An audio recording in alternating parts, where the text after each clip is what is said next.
Hey, peace, family. Michelle here from Supersfarm. But it is another beautiful day here in East Texas, and I love to be outside when it's not too cold and the sun is shining, the birds are chirping. It's just a lovely day today, and I'm going to do as much as I can while I can. So I've got some energy tea here. You can check that out on supersfarm.com. It is our blend of a classic chai, and it is amazing. I put a little milk in it, and of course I use our Super Sea Moss is Life. And I put that in here as well, and this keeps me going at least till a late lunch. So that's what I'm sipping on this morning. So my raised bed garden is my perennial garden for the most part. I put a lot of the herbs over there, the flowers.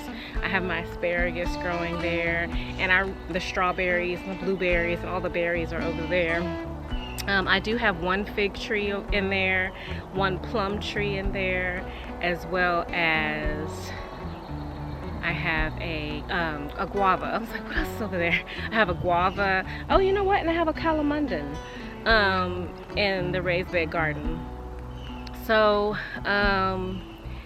my initial thought for that area was more of like a food forest type situation. I wanted food just growing everywhere in the midst of flowers and herbs.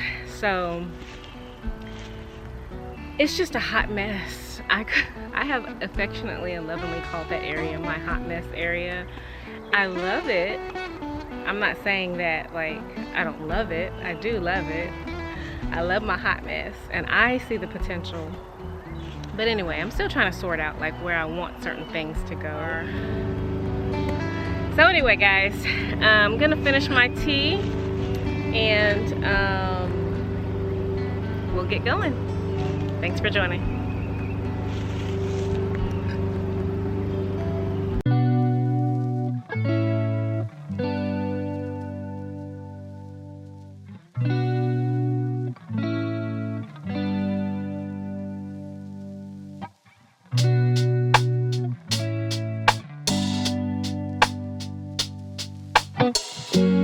So this is another area that you haven't really seen too much.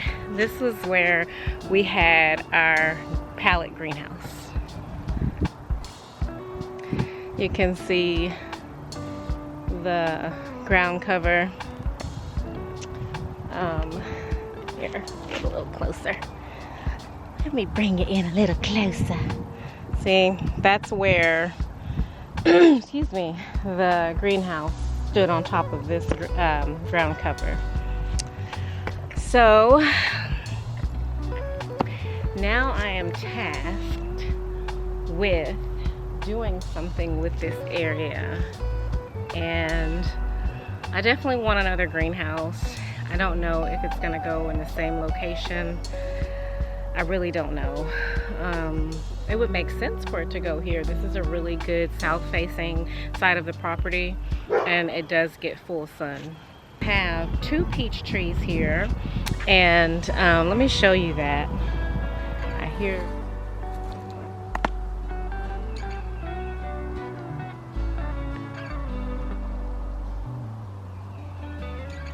so you can see this is a baby tree. I don't know that it will actually put on any peaches this year.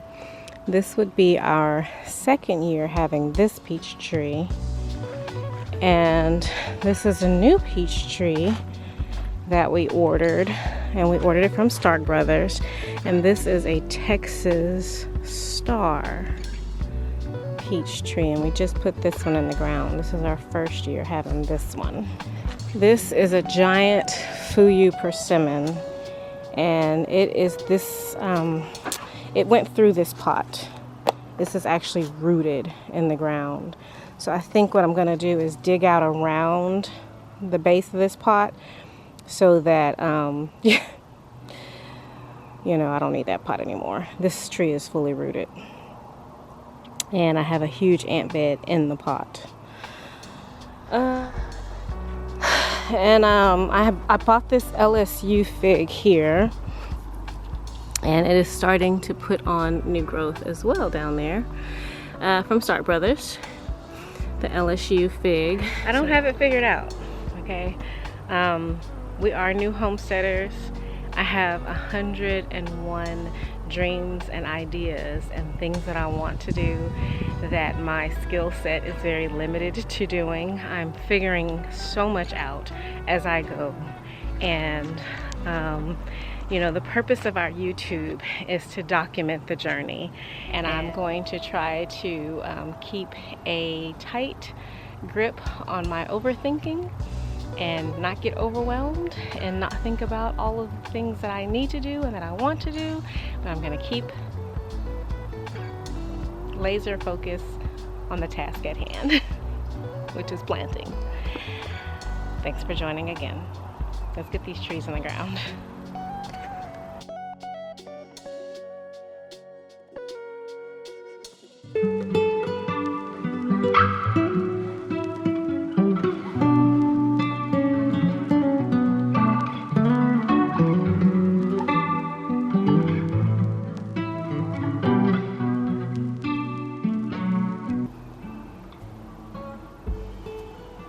Doing is pulling out the dandelions, and I'm gonna give them to the chickens.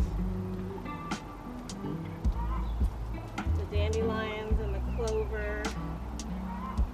There's some chickweed.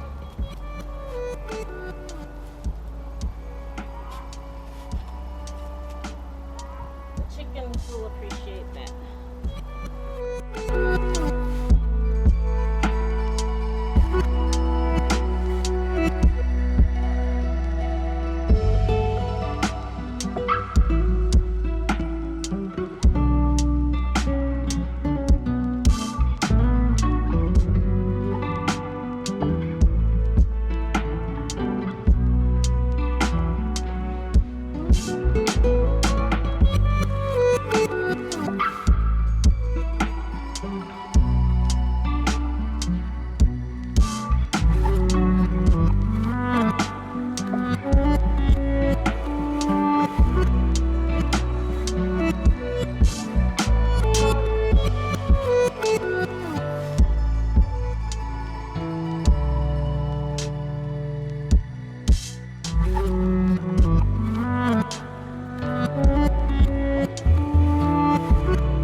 Alright, so I'm just going to smooth out the dirt around the tree and try to make it level with the original soil level.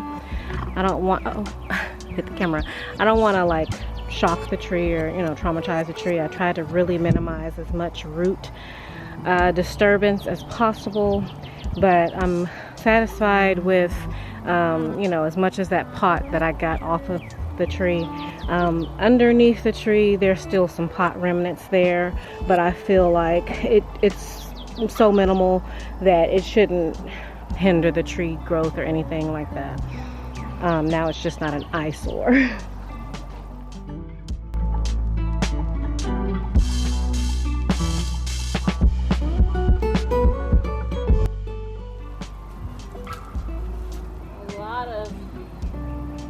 Good fodder for the chickens.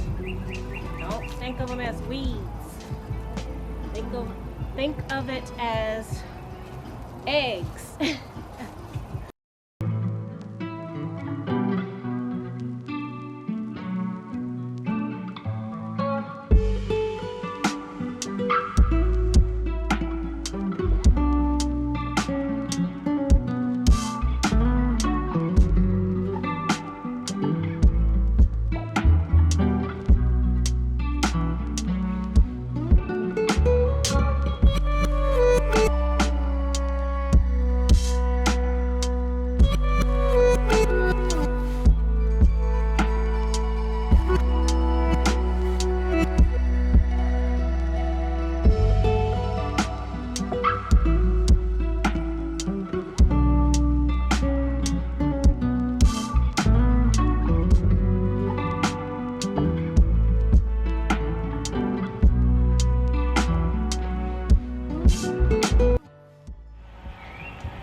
So when you plant the trees,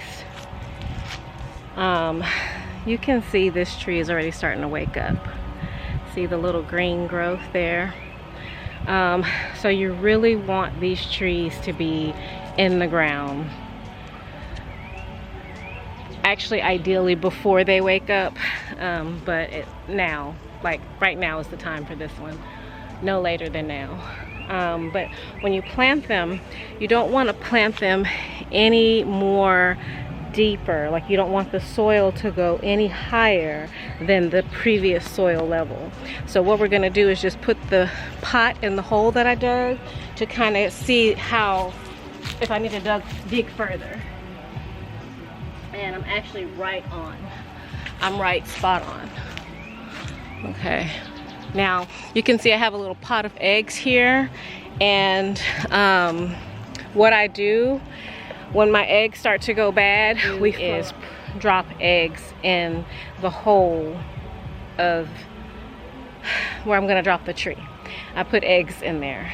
I have done that for all of my trees, even the peach trees that are budding right now. I have a video, I'll drop a card above. Actually, it's about all the holes that I've dug around this homestead, and I show you my whole process for how I plant trees, including the egg.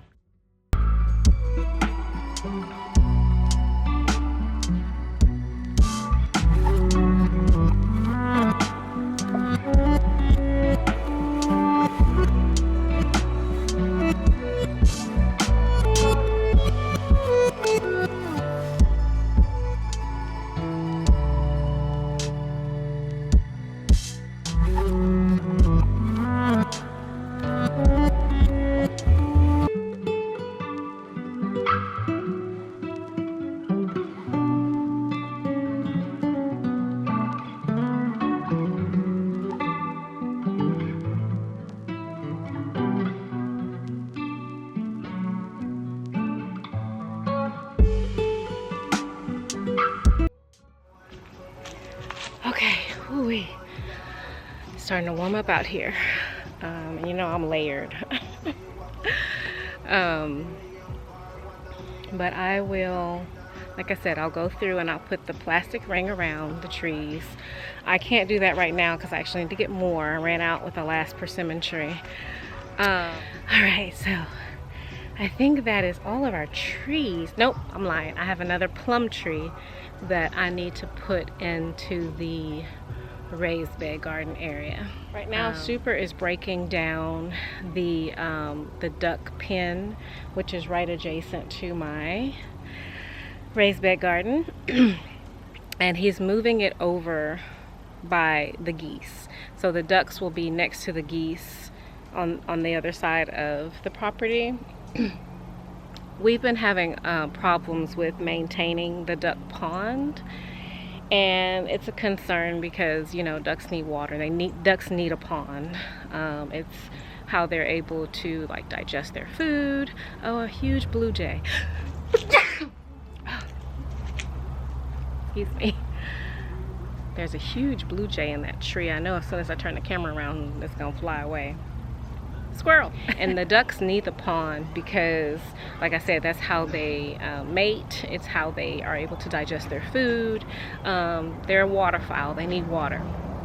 And so we made the decision to relocate the ducks over to where the geese are. They'll have their own enclosure, but they're going to be right next to it. And I'll show you all of this.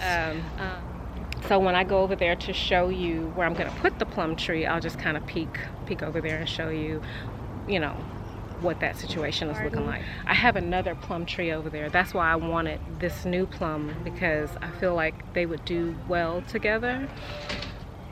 So let's just go over there and see what's going on. I'm hot. It's a lot of work.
The plum tree that I have already in here in the raised bed garden.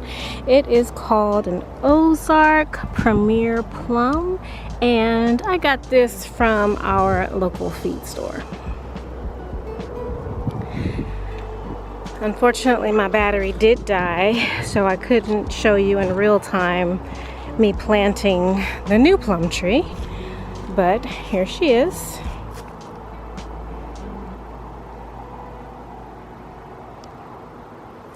Now this was the area that was previously the duck and Lowry coop here. This is the one that Super was moving to the area by the geese. We just couldn't get this pond to seal. I mean, we put hundreds of dollars worth of clay to try to seal it, and then we used a liner, and they somehow punctured through the liner. So I get to experiment with maybe putting some koi over here. I mean, obviously I'm gonna get a new liner, but really turning this space into something lovely. So if you guys have any wonderful ideas, let me know.